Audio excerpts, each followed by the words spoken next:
बिस्मिल्लाहिर्रहमानिर्रहीम। अस्सलाम वालेकुम दोस्तों, आज है जी 11 जुलाई 2025। इस्लामाबाद फ्रूट मंडी जुम्मे का दिन है जी। माशाल्लाह आड़ू आप देख सकते हैं जी, सवाद का तोहफ़ा, बड़ा बेहतरीन ज़बरदस्त बेनिशान आप देख सकते हैं, चमक दमक भी माशाल्लाह। और काटन का वज़न है जी 4-4.5 किलो। और इसका रेट क्या है जी?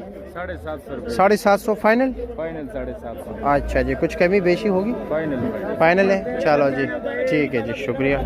आसिफ भाई ये क्या रेट है? ये लगेगा 1100 1100 का वज़न 5 किलो। 5 किलो।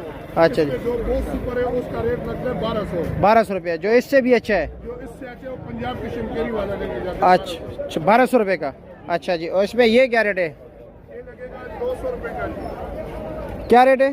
200 900 रुपया 4 किलो। चलो जी ठीक हो गए। 900 4 किलो निकल आता है यार हर कोई। ये कह रहे हैं 3 किलो निकल आते हैं। 4 किलो।